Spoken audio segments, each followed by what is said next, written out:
Hi there, I'm Ryan Moore with Atlas Venture. 2 years ago when I joined Atlas Venture, we started a new practice. On Mondays, instead of talking about companies and investments, we started focusing on people. Let's just spend 2 hours when we're together talking about the people we want to work with. We actually coined it the star list. These are people we chase down that we want to work with. Sometimes people fall into our lap.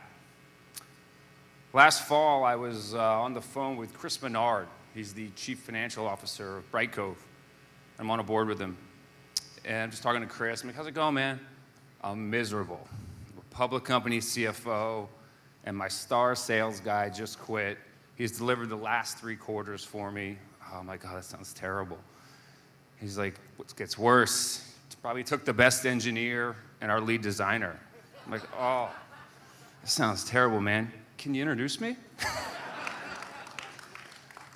And over the next couple of weeks, every reference I called on these guys turned into a fundraising. Can I invest alongside you? I'm usually not used to that. 10 for 10. All of a sudden, I'm backpedaling. But I knew it was a team I wanted to be in business with. It's teams like this is the reason Atlas even exists. I am proud to be their partner, and this is Fancred.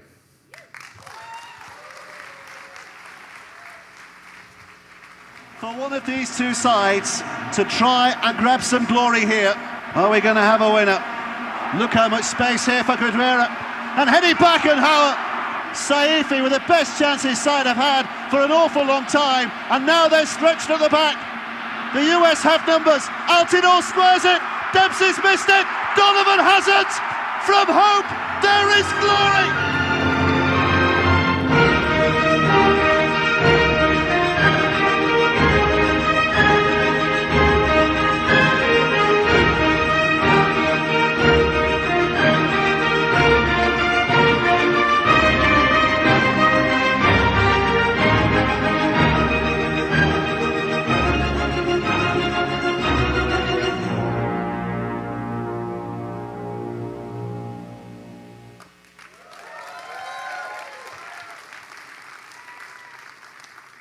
We just saw a snapshot of millions of fans around the world cheering for Team USA.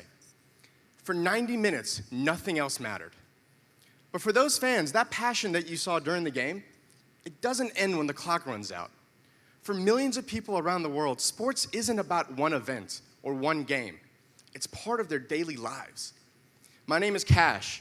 I'm the CEO of Fancred, and I'm one of those people.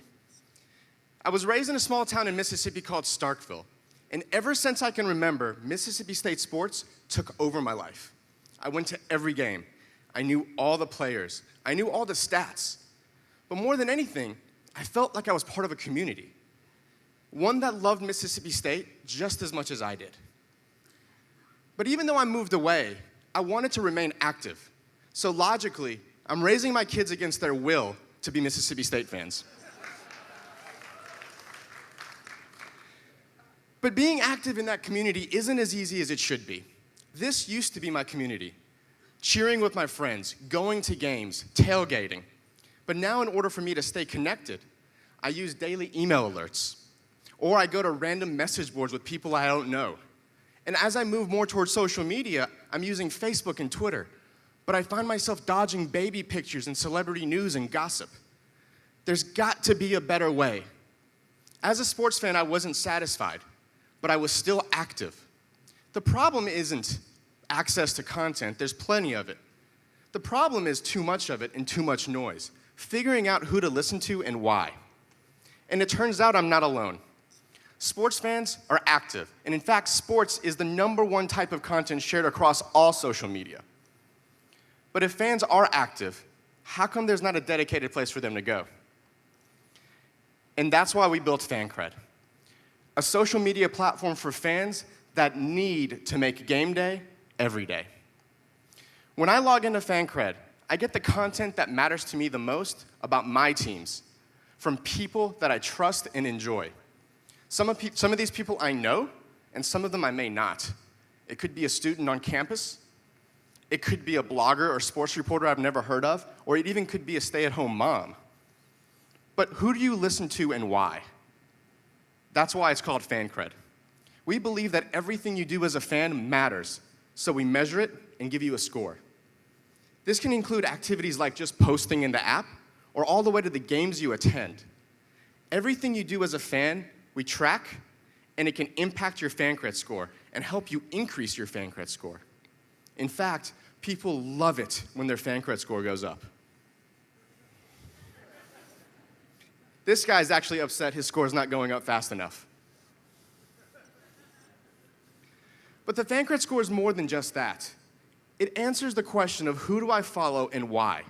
It gives those that deserve to be heard an audience and a platform. We've been around for a couple of months, and the feedback we've gotten has been overwhelming. But we've also seen content, and we've also seen feedback like this. Why do we need another sports-only channel? Why are there even enough fans to sustain something like this? And Sports Illustrated even called it one of the strangest creations ever. But they weren't talking about Fancred. They were talking about ESPN in 1979. Back then, experts just couldn't understand the reason we needed a 24/7 sports-only broadcast network. But the founders of ESPN completely revolutionized the way sports fans experience sports through broadcast media. And at Fancred, we'll do the exact same for social media. Thank you. Since starting at Techstars, we launched our iPhone app, and we've built communities of passionate and engaged fans across the country. Our users come back every single day. In fact, they come back 7 times a day. And they stay longer than they do on other apps. The sports fan community has embraced our platform, and they fundamentally believe in the Fancred score and what it represents. And this has caused other people to take notice. NESN is the premier regional sports network of New England area sports. They reach over 2 million readers every single month. In the next couple of weeks, you will be able to share your favorite articles and content off NESN.com directly into Fancred at the click of a button.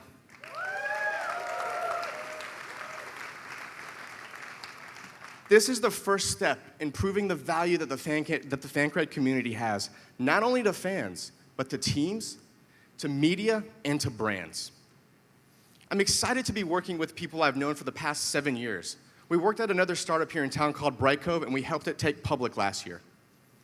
Our engineering and design team has built and scaled infrastructure that handles more load than Twitter and has reached hundreds of millions of consumers around the world. We're also working with some of the best investors that understand and believe in our vision. They see the opportunity in front of us. We're seeking $1.5 million, and we've already raised $1 million. Yo, Cash. What? David? Ladies and gentlemen, David Ortiz. How do I get the Yankees off this thing right here? What was that? How do I get the Yankees off of it? He wants to get the Yankees off his phone. Yeah. Hey, can you give me just 1 minute? Go ahead. Guys, I gotta go handle this thing right here, but if you believe in our vision, come find me afterwards. Thanks very much.